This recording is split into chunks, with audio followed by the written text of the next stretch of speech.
복음적 순종이라는 제목으로 하나님 말씀 전하겠습니다.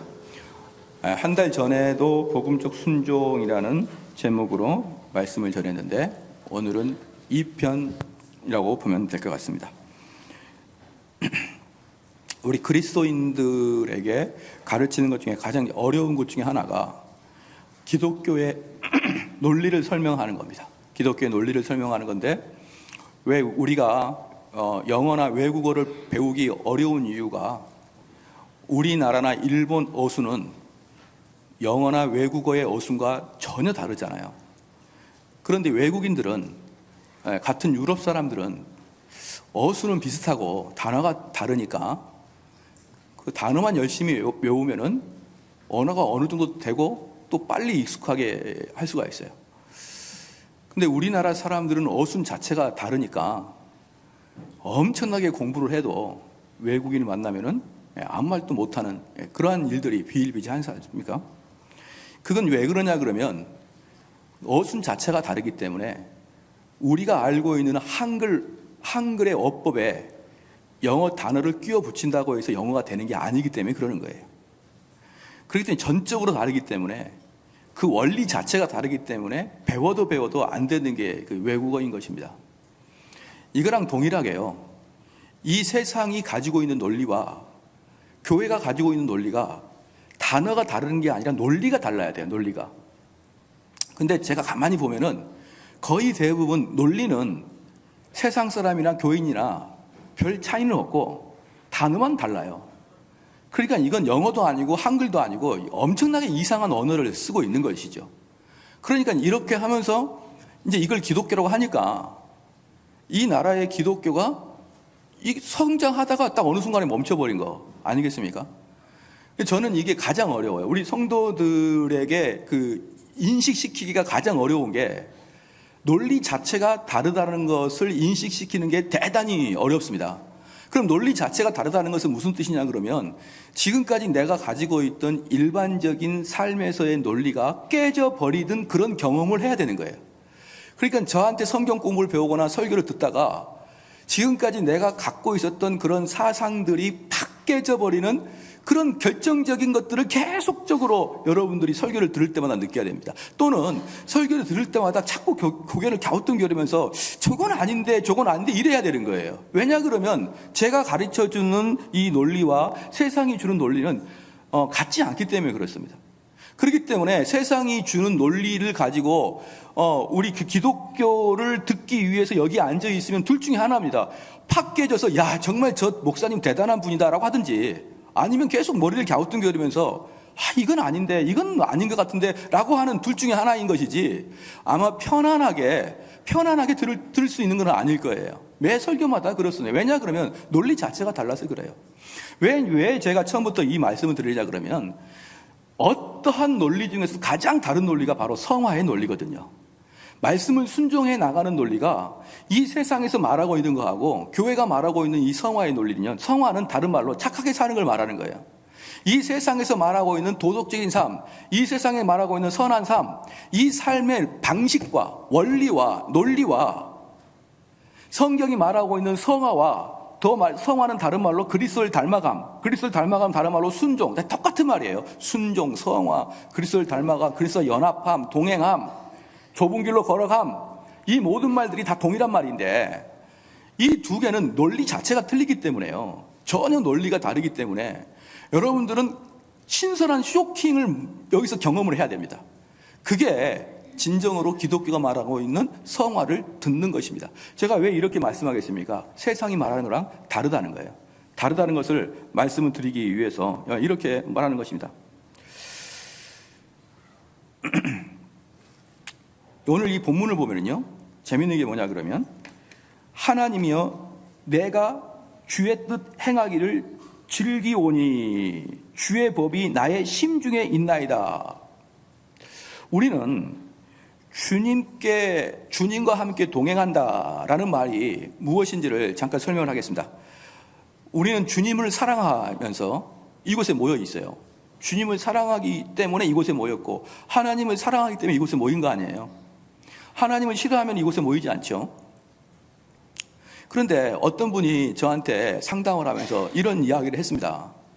목사님, 때로는 이 세상에서 다 즐길 걸 즐기고 이제 허리도 굽어지고 세상에 낙도 없으니까 신앙에 귀해서 저렇게 믿는다고 고백하고 저렇게 천국 가는 걸 보면 내가 일평생 60평생을 믿음을 믿고 주 앞에 헌신하고 좀 이게 약간 본전 생각이 납니다. 이런 식으로 상담을 하시는 회개한 분들이 계셔요.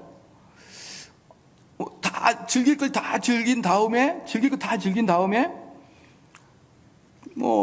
이제 은퇴하고 할 일 없을 때, 누가 놀아주지도 않고 찾는 일도 없을 때, 어디 가면은 돈도 못 내니까 봐줄 데도 없을 때, 그때 교회 가서 대접받고 이러는 걸 보면은 참 억울합니다라는 생각을 하는 분들이 종종 있습니다.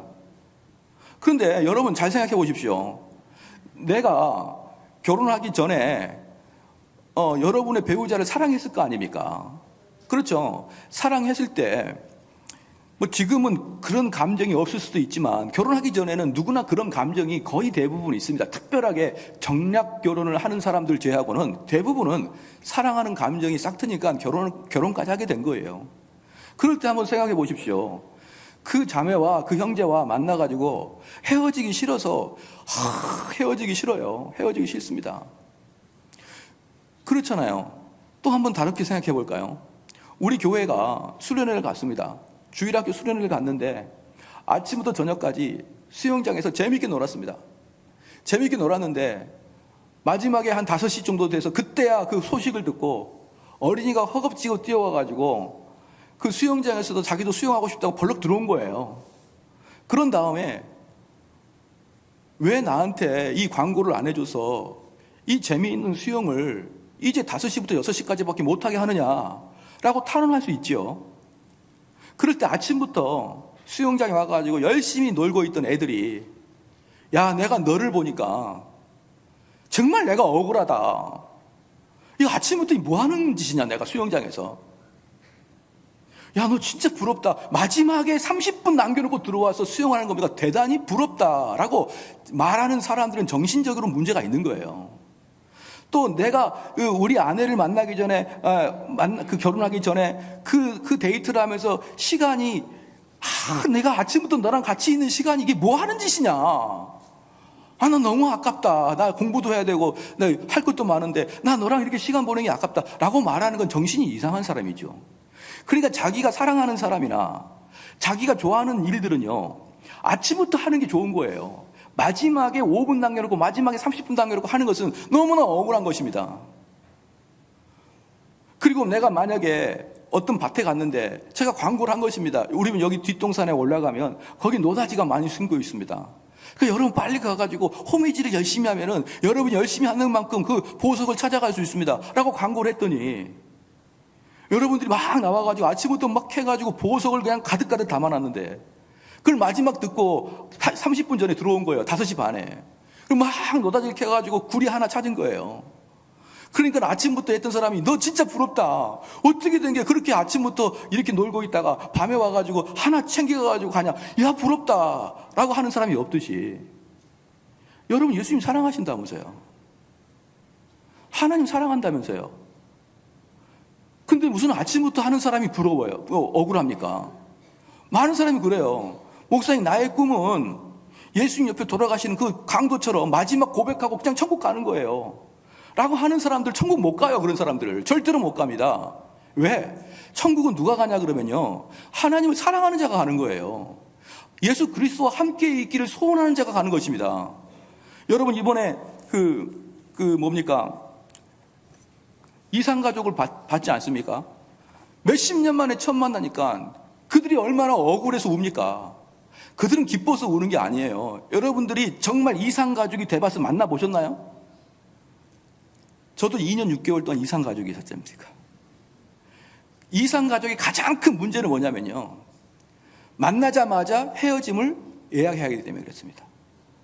한 달이고 2달이고요, 거기 있으면 하루 지나면은 갈 날이 하루가 오는 거예요. 자녀들과 사랑하는 사람과 헤어짐이 하루가 더 가는 거예요. 그렇기 때문에요, 오랫동안 안 만난 사람이 며칠 후에 헤어질 걸 예약을 하고 만나는 것은요, 하나도 안 기쁩니다, 여러분. 정말 슬픔이 배가 되기 때문에 사실은 제가 봤을 때는, 제가 그런 경험을 해봤을 때는요, 그들이 기뻐서 반가워서 우는 게 아니라 억울하고 슬퍼서 우는 거예요, 여러분. 억울하고 슬퍼서. 이놈의 이념이 뭐고 이놈의 나라가 뭔데 이 생가족을 이렇게 오랫동안 못 만나게 하느냐, 그리고 겨우 2, 3일 만나놓고 헤어지게 하느냐. 여러분, 그거 아닙니까? 자기 딸, 자기 자녀, 사랑하는 형제 몇십 년 만에 처음 만나니까 억울해서 울지 않습니까? 억울해서. 근데 우리는 사랑하는 사람과 일평생 같이 있는 게 뭐가 억울합니까? 그게 뭐가 화가 날 일이고 뭐가 본전 생각 날 일입니까? 근데 때때로 사람들이 그래요. 목사님, 마지막에 내가 예수님 고백하고 천국 가고 싶어요. 그런 마음을 여기 있는 분들 중에 다 겉으로는 안 하지만 속으로는 2번씩 해봤잖아요. 아, 나의 꿈은 우편 강도냐 좌편 강도, 이러면서 강도와 같이 마지막 한 번 제대로 회개만 제대로 해가지고 천국 가고 싶은 생각이 있지 않습니까? 이건요, 불행인 것입니다. 여러분, 우리 주님은 밭에 감추인 보화라면서요. 그렇게 말씀하지 않습니까? 우리는 주님과 함께 동행한다면서요. 우리는 주님을 사랑한다면서요. 그런 사람들이 가장 깊숙한 마음속에 뭐가 있냐면요, 나는 주님 사랑하지 않는 거예요, 사실. 여러분, 그걸 두려워해야 됩니다. 그게 본전 생각 나는 사람들은요, 그 수영장이 재밌었던 게 아니에요. 그 본전 생각 나는 사람들은요, 그 밭에 가서 보화를 캐는 게 즐거운 게 아니었어요. 그 본전 생각 나는 사람은요, 자기 사랑하는 연인과 아침부터 저녁까지 같이 있었던 게 시간이 아까웠던 거예요. 그게 무슨 사랑입니까? 그래서 오늘 본문 말씀이 뭐라고 합니까? 8절 말씀에 나의 하나님이여 내가 주의 뜻 행하기를 즐기오니에요. 우리는 주님의 뜻을 행할 때 즐거우지 아니하는 의무적인 행함은요, 우리 주님이 다 아시고 계십니다. 이런 일이 있었습니다. 마귀는 우리 예수님을 시험할 때 경에 써 있기를 또는 말씀에 이르시기를 이렇게 얘기합니다. 그러니까 마귀는 성경을 잘 알았다는 거죠. 그래서 성경을 가지고 우리 주님을 논박을 합니다. 그리고 많은 바리새인들이 우리 주님하고 싸울 때 성경 가지고 싸우고 있고요. 그리고 바울도 바리새인들과 그 회당에 있는 사람들과 성경 가지고 싸웠습니다. 무슨 말입니까? 성경 잘 알았어요.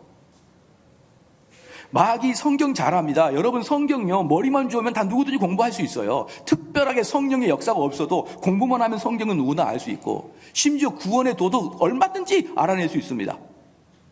그런데 마귀가 못하는 게 하나가 있는데, 그걸 우리 주님을 사랑하지 못하는 거예요. 우리 주님을 사랑하지 못하는 것만 마귀가 못하고 나머지 다 합니다. 무슨 말인 줄 아십니까? 여기 여러분들이 주님을 사랑하지 않아도요, 교회에서 어떤 봉사도 할 수 있어요. 어떤 봉사도. 스펄전이 그렇게 말했습니다. 기도하지 않는 목사는 거듭나지 않는 목사라, 그렇게 얘기했어요, 스펄전은. 그러니까 스펄전이 말하기는 목사조차도 거듭나지 않는 자가 목사할 수 있다는 거예요. 목사조차도. 그러면 말 다 했죠.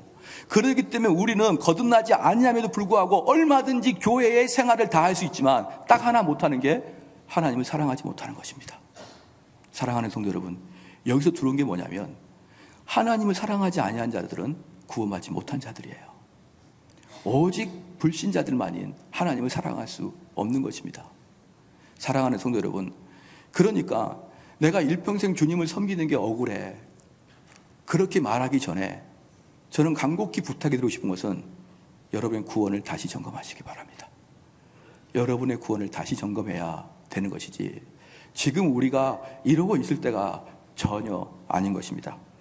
그래서 이제 우리 주님께서는 그러면은 야, 너희들이 성화를 살아갈 때 성화가 어렵습니까? 그럼 너희들이 착하게 살아갈 때 어떻게 살아가는지를 우리 주님이 말씀하겠다는 것입니다. 첫 번째는요, 그리스도를 바라보라는 것입니다. 그리스도를 바라보라는 것이에요.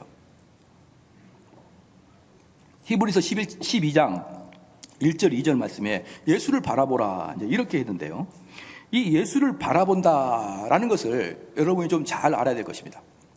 예수를 바라본다는 것은요, 우리 주님이 태어나기 전부터 해서 마지막 재림할 때까지를 일거수일투족을 주님을 바라보는 거예요. 제가 그 주님을 바라보라는 것을 다른 말로 묵상도 되는데 엄청 중요한 거니까 여러분이 잘 기억해야 됩니다. 주님을 바라본다는 것은 우리 주님이 이 땅에 오시기 이전부터 마지막에 재림 때까지를 주님을 낱낱이 쳐다보는 것입니다. 무엇을 통해서요? 성경을 통해서 보는 것이죠.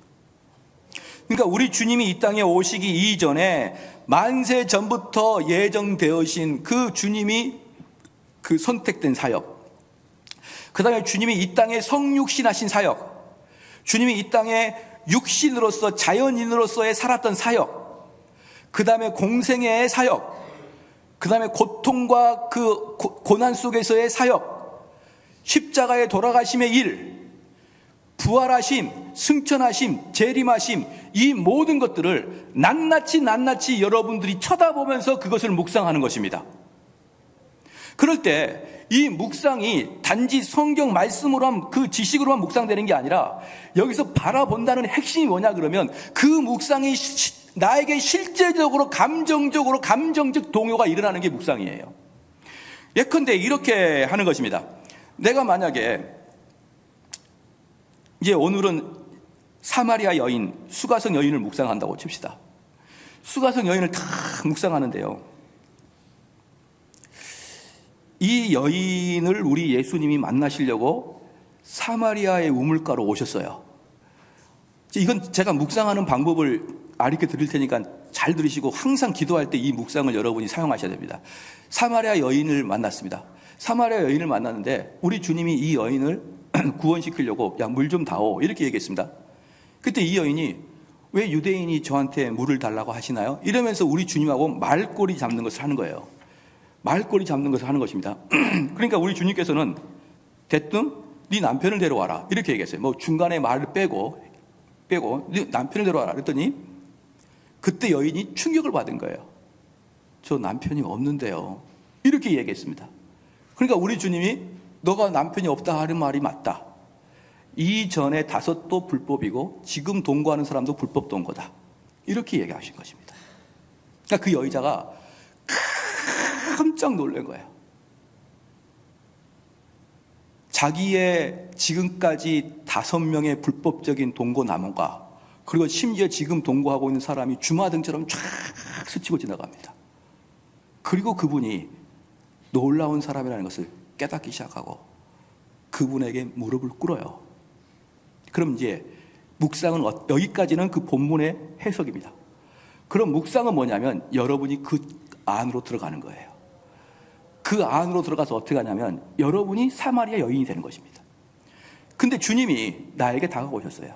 길동아 나에게 물 좀 다오. 아유 뭐 주님 뭐 물이에요. 뭐 하하호호 낄낄낄 하고 있는 거예요. 그때 주님이 나에게 성령을 통해서 쫙 찌르는데 나의 일평생의 죄가 주마등처럼 싹 지나가는 겁니다.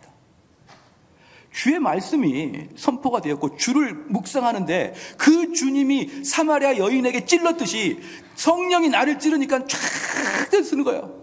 그러면서 어떻게 묵상이 되냐 그러면 예수님 사마리아 여인처럼 성적으로 문란한 사람도 구원해 주시는데 그 주님이 나를 못 구원해 주실 리 없겠군요. 5명 동거, 현재 동거. 이 사람보다 성적으로 문란한 사람 있나요? 저희 교회에?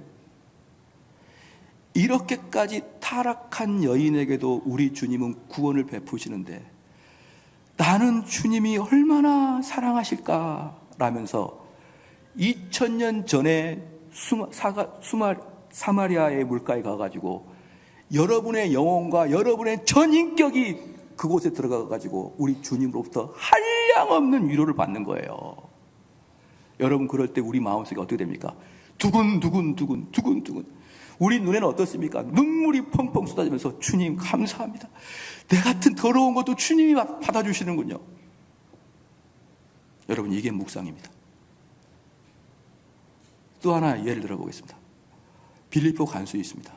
빌립보 간수는 로마 시대 때 간수들은요 어떤 상태냐면은 현직에서 군대에서 열심히 하다가 은퇴한 이후에 교도소 간수가 됩니다. 그러니까 이 로마 간수는요 사람 죽이는 것을 파리 목숨 죽이듯이 죽였던 아주 강팍한 사람이었습니다. 그런데 거기 바울과 실라가 들어가서 감옥에 갇혀서 노래를 찬양을 부르기 시작할 때 옥토가 흔들리고 그럴 때 자결하려고 그럴 때 바울이 죽지 마라 우리가 다 여기 있다 선생이여 어찌하여 내가 구원을 얻나이까? 주 예수를 믿어라. 그리하면 너와 네 집이 구원을 얻으리라. 여기까지는 성경의 사실입니다. 이제는 여러분들이 간수가 되는 거예요. 들어갔더니 간수처럼 그렇게 정내미가 없고 그렇게 잔인하고 그렇게 무덤덕한 그 사람에게도 우리 주님이 찾아오셔가지고 내가 너를 구원하리라. 주여, 나는 빌립보 간수만큼은 그렇게 사악하지는 않습니다. 주여, 나는 빌립보 간수처럼 그렇게 냉담하지는 않습니다. 빌립보 간수조차도 우리 주님이 구원해 주신다면 저는 얼마나 더 구원해 주시겠습니까? 라고 하나님 말씀에 큰 위로를 받는 것이 바로 그리스도를 바라보는 것입니다. 여러분, 그리스도를 바라보라고 할 때 괴로울 때 주님의 얼굴 보라, 평화의 주님 안식 주리라. 그 노래의 의미가 이거예요. 여러분이 성경 하나하나 우리 주님이 태어나실 때부터 재림하실 때까지 일거수일투족 속에다가 여러분들이 계속 개입을 시키는 것입니다. 그러면 그 주님이 여러분에게 평화와 위로와 안식을 주실 거예요.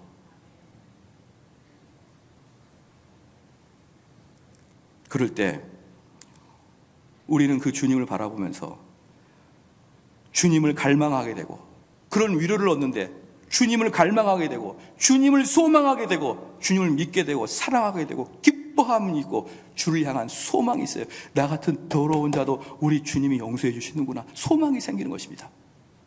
그래서 소망이 있는 자는 자멸하거나 자포자기하지 않습니다. 소망이 있는 자들은 포기하지 않습니다. 그래서 성도의 인내와 견인이 있는 거예요. 하나님이 나를 용서해 주시는구나. 하나님이 나를 나 같은 놈도 바라주시구나. 내가 겉으로는 내가 성도인 것처럼 하지만 내가 속으로는 얼마나 타락했는데, 그런데 이런 나도 하나님이 받아주시는구나. 여러분, 그렇게 성경은 우리를 그리스도를 바라보게 합니다. 그리스도를 바라보는 것은요, 고린도후서 3장 18절 말씀에 우리가 다 수건을 벗는 얼굴로 거울을 보는 것 같이 주의 영광을 보매 저와 같은 형상으로 화하여 영광으로 영광이 이르니 곧 주의 영으로 말미암니라. 그럼 성화는 뭐냐 그러면요, 사람들은 뭐라고 성화를 하냐 그러면, 야, 너희들은 가로 그리스도이니까 너희들 그리스도에 살아라, 이렇게 얘기합니다. 여러분, 천만의 말씀이에요. 그렇게 말하는 게 일반 세상에서 말하고 있는 착하게 사는 것이라 이 말입니다. 그렇게 말하는 게. 그럼 교회에서 말하고 있는, 성경에서 말하고 있는 착하게 사는 것이 무엇이냐? 너희들이 착하게 살려고 하는 게 아니라 그리스도를 바라보면, 그리스도를 바라본다는 게 무슨 뜻이냐 그러면, 그리스도는 그리스도와 함께 동행한다는 뜻이거든요. 똑같은 말이에요. 그리스도를 바라보라, 그리스도와 동행하라, 그리스도를 손잡으라. 이 말은 똑같은 말인데 뭐냐? 우리 주님의 길은 좁고 협착합니다. 좁고 협착한데 맨 마지막에 우리 주님이 계셔요. 맨 마지막에. 그런데 처음부터 이 주님의 길을 한 구절 한 구절 갑니다. 근데 우리 주님은 근본적으로 본성상 영광이시기 때문에, 우리 주님은 영광의 몸이시기 때문에 그 몸에서 빛이 나는 거예요. 빛이 빛이 납니다. 왜? 영광이시니까. 근데 우리는 좁은 길인데 그 좁은 길을 가면 갈수록 저기 끝에 있는 계신 우리 주님이 빛을 발하시는데 그 빛이 조금씩 보이기 시작하는 거예요. 그리고 내가 그 길을 더 가면 갈수록, 주님께 가면 갈수록 그 주님의 빛이 나에게 온전히 오기 시작합니다. 점점점 빛이 발하기 시작하는 거예요. 그것은 다른 말로 주의 영광을 본다라는 거예요. 다른 말로 주님의 기쁨이 있다. 다른 말로 주님의 영광 속에 감싸 있다라고 표현할 수 있습니다. 그래서 내가 그 길을 가면 갈수록, 주님께 가까이 가면 갈수록 주님의 영광의 빛이 모세에게 비쳤듯이, 그래서 모세의 얼굴이 하나님의 빛이 반사되어서 너무나 빛이 나니까 얼굴을 수건으로 가렸듯이 주님을 바라보고 그 주님께 걸어가면 주님의 빛이 나에게 딱 옮아 있습니다. 그래서 여러분이 착하게 살려고 하는 게 아니고, 주님 바라보고 갔더니 눈을 싹 돌려서 얼굴을 돌리니까 사람들이 내 얼굴이 빛나가지고 쳐다볼 수 없게 되는 거예요. 이게 성화입니다. 이게 성화라는 것은 여러분의 노력으로 하는 게 아니에요. 성화는 주님의 은혜의 사역입니다. 은혜라는 것은 칭이 이룰 때만, 구원으로 믿음으로 구원받을 때만 은혜가 필요한 게 아니라 성화의 핵심도 은혜예요. 그래서 우리가 그리스도의 그 마지막까지 갔을 때 내 몸에서 그리스도가 형체가 드러나는데, 그게 바로 고린도후서 3장 18절 다시 읽어드릴게요. 우리가 다 수건을 벗은 얼굴로 거울을 보는 것 같이 주의 영광을 보매 저와 같은 형상으로 화하여 영광으로 영광에 이르니 곧 주의 영으로 말미암음이라. 여러분이 주님 바라보면요, 일평생 살아갈 때 주님 바라보고 살아가게 되면 주님의 영광의 빛이 여러분에게도 전념이 될 것입니다. 단순하게 말씀을 드리면, 우리는 성화를 이룰 때 첫 번째로 여러분들이 머릿속에 가다 두어야 될 것은 뭐냐 그러면, 내가 의지로 열심히 사는 거 아니다. 은혜를 받음으로 기쁨으로 열심히 사는 것이다. 그래서 다시 본문 말씀은 다시 읽어볼게요. 제가 설교할 때마다 다시 중간중간에 본문을 읽어드립니다. 나의 하나님이여 내가 주의 뜻 행하기를 즐기오니, 주의 뜻 행하기를 즐기오니. 그런데 많은 사람들이 그러는 거예요. 목사님, 그래도 의지가 중요하지 않습니까? 여러분, 의지를 한번 봐볼게요. 의지가 어느 정도 중요하냐 그러면요, 내가 만약에 누군가를 사랑하게 되면요, 의지는 자발적으로 따라오게 되어 있습니다. 의지는 따라오게 되어 있어요. 그런데 잘 들어보십시오. 내가 누군가를 사랑하면 의지가 따라가게 되어 있는데, 의지를 앞에 세운다는 것은 내가 그 사람을 사랑하지 않는다는 뜻이에요. 한번 잘 생각해 보십시오. 내가 이렇게 하는 것을 규칙적으로, 내가 이렇게 하는 것을 어떤 습관적으로 하기 위해서 항상 그걸 먼저 해야겠다라고 다짐하는 것은, 그걸 해내는 게 어렵다는 뜻이에요. 어렵다는 뜻. 사랑하는 성도 여러분, 그러므로 우리는 의지가 앞서는 게 아니라 먼저 우리 마음속에 하나님을 사랑하는 마음으로 가득 차야 됩니다. 하나님이 사랑하는 마음이 가득 차면 이 모든 율법은 완성되어 버리는 것입니다. 이 모든 성경에서 하라고 하는 것들은 사랑함으로 말미암아 모든 것들이 완성되게 되어 있는 것입니다. 그래서 우리는 성화를 할 때 첫 번째, 우리는 노력을 해서 되는 게 아니다. 우리는 은혜로만 되는 것이고, 우리는 하나님의 믿음으로 말미암아 되는 것이다. 그래서 소요리 문답, 웨스트민스터 소요리 문답 35문에 성화라는 주제가 있습니다.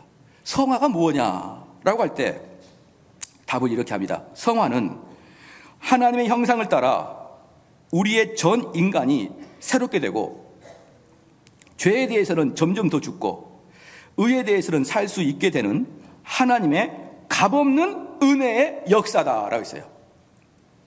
저는 많은 성도들께서 신앙생활을 참 엉뚱하게 하시는 경우가 뭐냐면, 이미 우리 장로 교회 성도들은 어떻게 신앙생활을 해야 될 것인가를 웨스트민스터 신앙고백서 및 소요리 문답 대요리는 다 있어요. 다 있는데 문제는 참고하지 않습니다. 그리고 자기들의 소견이 오른 대로, 또는 지금 20세기에 목회를 잘하시는데 그 잘하시는 목사님의 철학을 따라서 그렇게 목회하고 마는데, 여러분 그렇게 하면 안 되는 거예요. 우리 성도들은, 특별히 장로교 성도들은 웨스트민스터 신앙고백서를 항상 참고해야 되고 소요리 문답을 항상 참고해야 됩니다. 근데 그 소요리 문답에서 성화를 뭐라고 표현하냐면, 마지막에 하나님의 은혜의 역사라 이렇게 얘기했어요.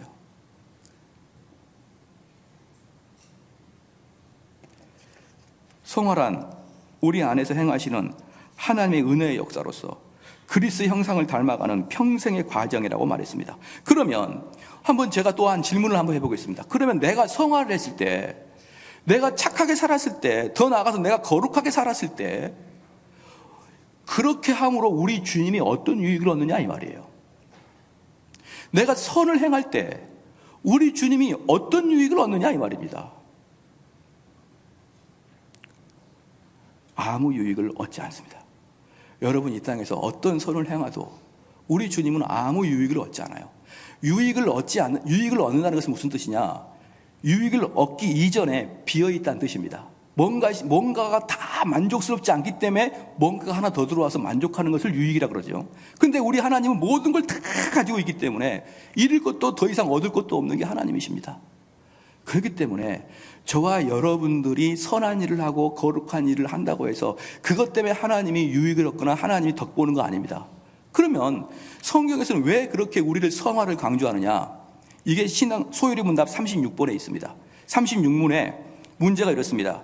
현세에서의 칭의, 양자, 성화에서 따라 나오거나 흘러나오는 유익들이 무엇입니까? 다시 말합니다. 현세에서 성화시 따라 나오는 유익이 뭡니까? 이거예요. 답이 이겁니다. 현세에서 칭의, 양자, 성화에서 따라 나오거나 흘러나오는 유익들은 하나님의 사랑에 대한 확신, 첫 번째입니다. 하나님의 사랑에 대한 확신, 그 다음에 양심의 평안, 그 다음에 성령 안에서의 기쁨, 그 다음에 은혜의 증가, 그 다음에 은혜 안에서 끝까지 인내하는 견인이 있다고 했습니다. 지금 무슨 말입니까? 하나님이 왜 우리에게 성화의 삶을 살라고 강조하느냐? 성화의 삶을 살면 여러분이 기쁨을 얻기 때문에 그렇다는 거예요.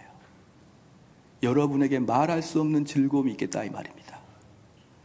제가 옛날에 어렸을 때 아이들이 키울 때 제가 기억이 나는데 지포를 주니까 아이들이 안 먹는 거예요. 지포를.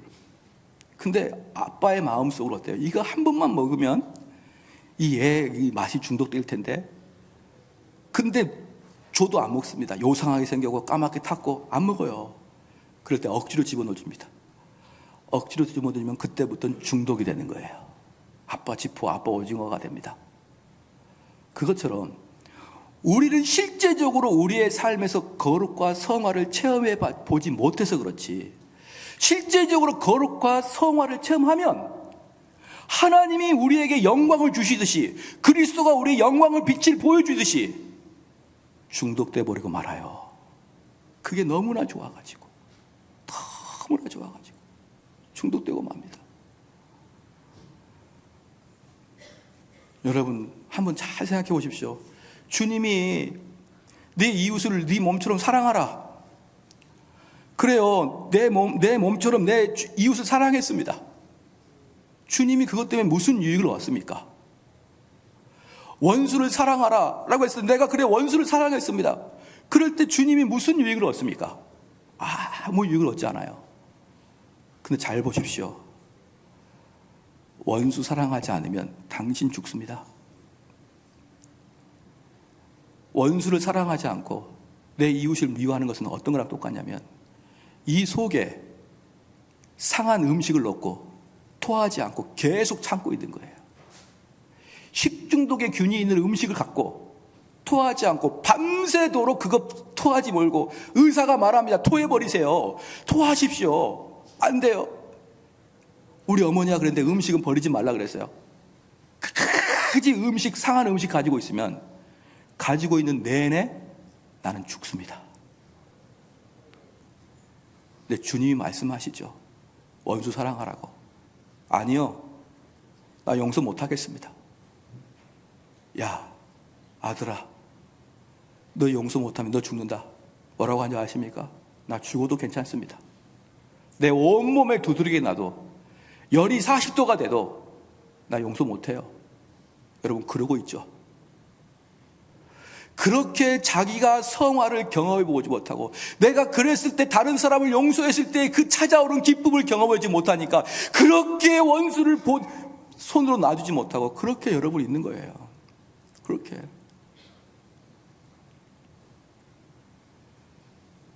여러분, 그래서 여러분 성화의 두 번째, 첫 번째는 뭡니까? 성화는 내 노력과 의지로 하는 거 아니다. 두 번째는 뭡니까? 성화는 여러분을 위한 거예요. 우리들을 위한 거다.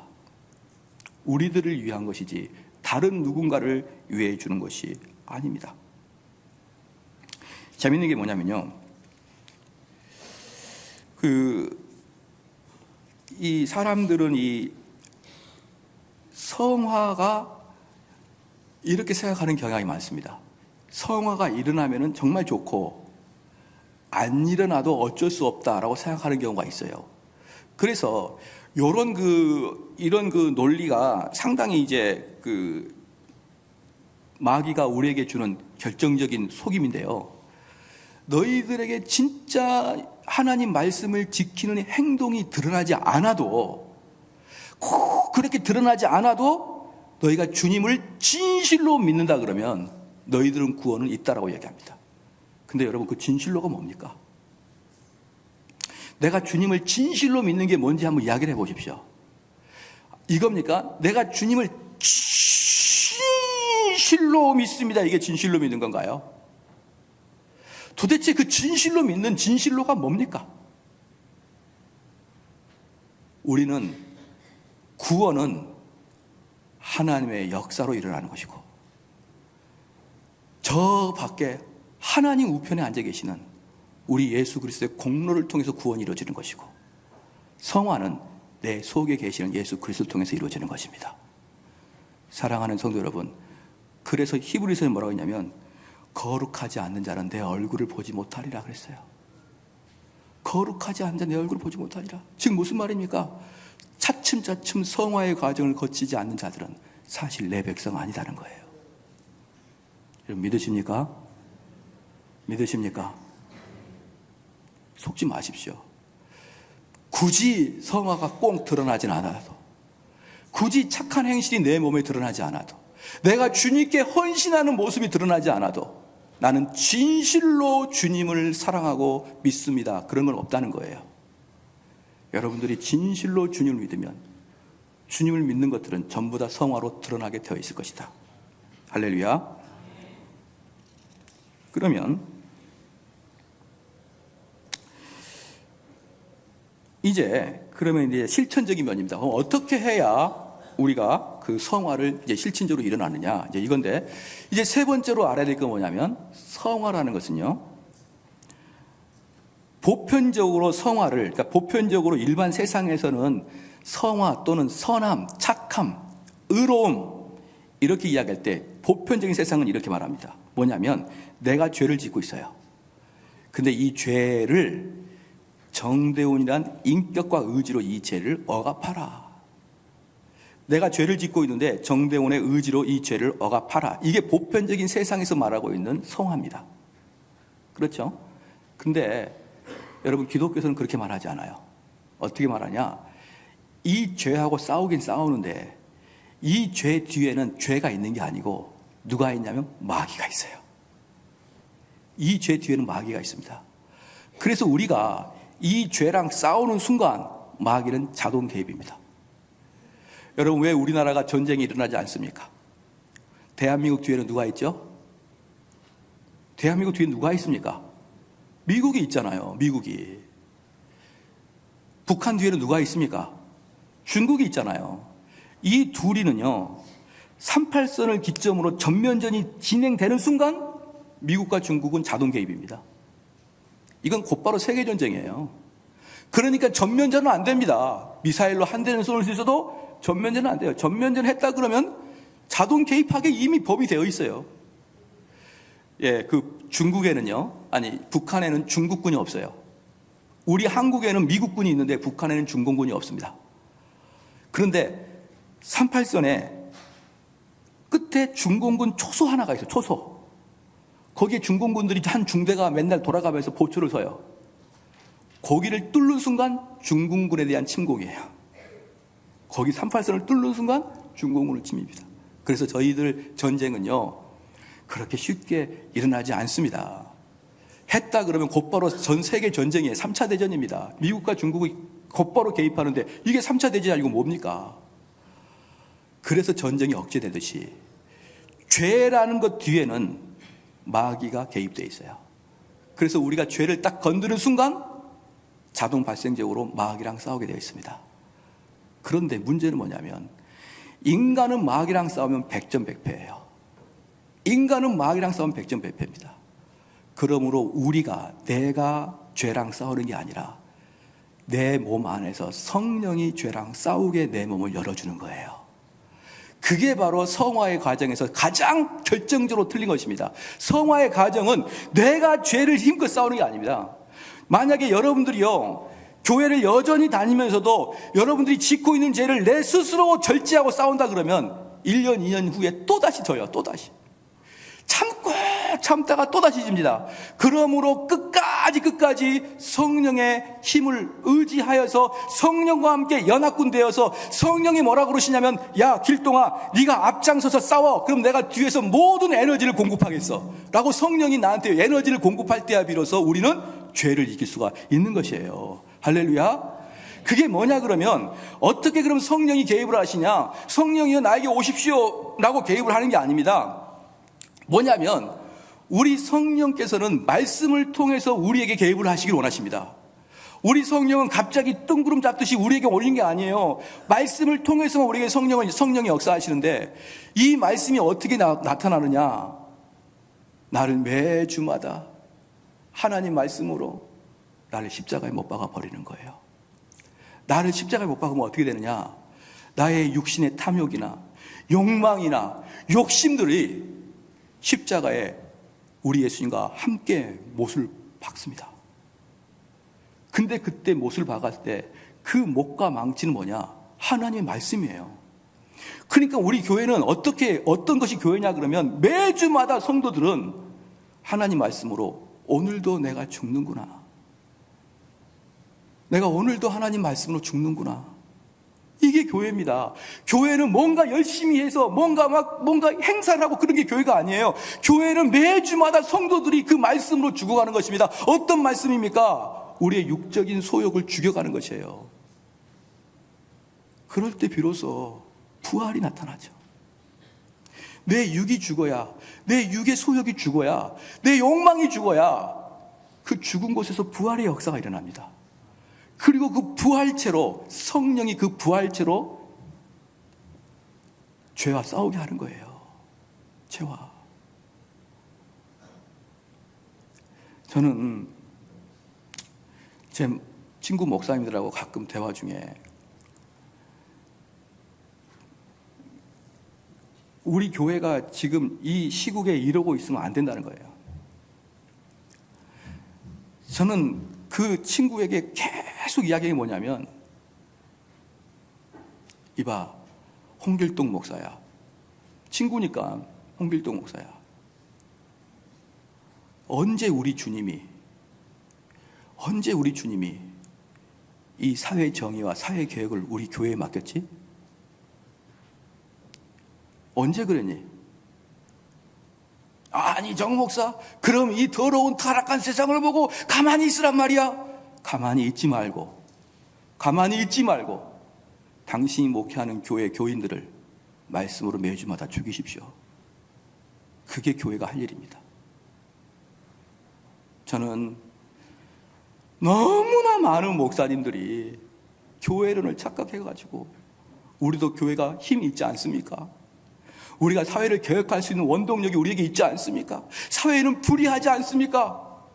그런데요, 언제 그것을 우리 주님이 우리한테 그걸 맡겼냐고요. 우리 성화는 그게 아닙니다. 우리 성화는 내가 죽는 거예요. 내가 죽는 건데 내가 어떻게 죽느냐? 말씀 가지고 내가 죽어가는 것입니다. 그럴 때 성령이 우리의 부활하신 영과 우리의 부활체와 성령과 연합하여 그 죄와 싸우게 되는 것이 바로 성화의 과정입니다. 할렐루야. 그러니까 성화의 과정은 내가 무엇을 할까가 나중에 나와요. 내가 이 땅에서 무엇을 할까가 마지막에 나오고, 뭐가 먼저 나오느냐? 내가 무엇을 하지 말까가 먼저 나옵니다. 내가 무엇을 하지 말까? 이게 존 오웬이 말한 죄 죽음이에요. 죄의 죽음이 뭐냐 그러면, 내가 무엇을 하지 말까? 근데 무엇을 하지 말까 할 때 그냥 내가 의지적으로 하지 말자가 아니라 하나님 말씀을 듣고 그 말씀이 내 인격을 지배해서 내가 죄를 지으려고 할 때마다 말씀이 나를 막아내는 그러한 역사가 죄 죽음의 역사예요. 그리고 존 오웬은 또 하나 더 말합니다. 죄 죽음의 역사와 새 생명의 살림은 동시에 일어나야 된다. 새 생명의 살림은 뭡니까? 부활한 사람답게 그 부활한 삶의 모습으로 살아가야 됩니다. 그럼 마지막입니다. 그럼 부활한 사람, 새 생명의 사람은 무엇을 해야 되냐? 새 생명의 사람들은 은혜의 방편들을 꾸준히 해야 됩니다. 은혜의 방편들. 은혜의 방편, 말씀과 기도와 성례인데, 아까 말씀을 묵상하는 법은 제가 말씀드렸어요. 여러분이 성경을 읽을 때 그렇게 하시길 바랍니다. 그리고 이 말씀을 묵상한 그걸 가지고 기도할 때는, 하나님이여, 내가 사마리아 여인과 같이 그런 경험하게 해주십시오라고 기도해야 됩니다. 그 말씀을 가지고 기도하는 거예요. 그런데 여기서 마지막으로 제가 말씀드리고 마칠게요. 근데 문제는 뭐냐면 기도의 문제입니다. 기도는 마귀가 정말 싫어합니다. 마귀가 정말 싫어해가지고 아까도 말씀드리지만 성화가 나와 성령의 싸움이듯이 여러분 기도는요, 마귀가 여러분을 방해할 거예요. 마귀가. 그래서 불을 딱 끄고 여러분 기도를 딱 해보십시오. 그럼 10분을 눈을 감기 어렵습니다. 왜냐? 그 내 속에서 끊임없이 마귀가 야, 눈 떠. 너 지금 기도할 때 아니야. 너 지금 하나라도 공부해야 돼. 너 지금 한 푼이라도 돈을 벌어야 돼. 너 지금 한 사람이라도 더 만나야 돼. 너 지금 기도할 때 아니야 라고 마귀는 끊임없이 내가 기도하는 1시간 내내, 마귀는 지치지도 않아요. 1시간 내내 여러분 기도할 때 옆에서 속삭입니다. 그러면 보십시오. 10분 만에 눈 딱 뜹니다. 내가 지금 이럴 때 아니지.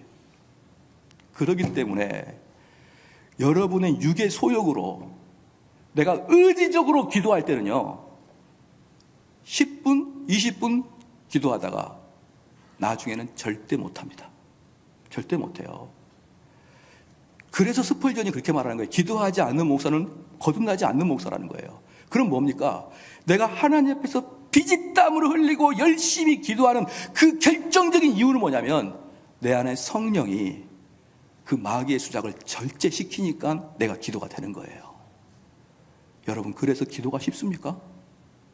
여러분, 기도는요, 성령의 힘을 의지하지 않으면 절대로 기도 못합니다.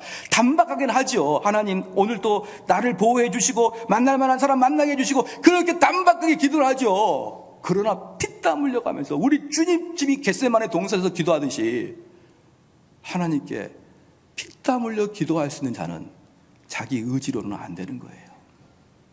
그래서 사랑하는 성도 여러분, 말씀과 기도로 여러분들이 은혜의 방편 안에 있으면 성령은 그 은혜의 방편을 가지고 여러분을 능히 싸워서 이기게 할 수 있습니다. 할렐루야. 믿으시길 바랍니다. 믿으시길 바라요. 제발 집에서 말씀 좀 읽으십시오. 말씀 좀 읽으세요. 기도 좀 하십시오. 그게 그렇게 어렵습니까? 그게 어려운 게, 그게 바로 성화를 잘못하고 있다는 거예요. 내가 말씀을 읽기 너무 꿀송이 같다. 다윗이 말했어요. 이 말씀이 내 입에 꿀송이와 같다고. 내 기도하는 이 시간, 그때가 가장 즐겁다. 이게 다 이론입니까? 그게 여러분에게 드러나야 된다니까요. 그게 성화예요. 그러면 기도하고 말씀을 그렇게 보는 자가 이 세상 나가서 도둑질 하겠습니까? 그렇게 말씀 속에 충실했던 사람이 이 세상에서 비리를 저지르겠습니까? 여러분, 저는 너무나 많은 교인들이 소위 크리스찬, 명목상 그리스도인, 그래서 말씀에 대한 기쁨도 없어요. 말씀의 달콤함도 없습니다. 주님 만나는 그 시간이 나에게 기쁨도 아닙니다.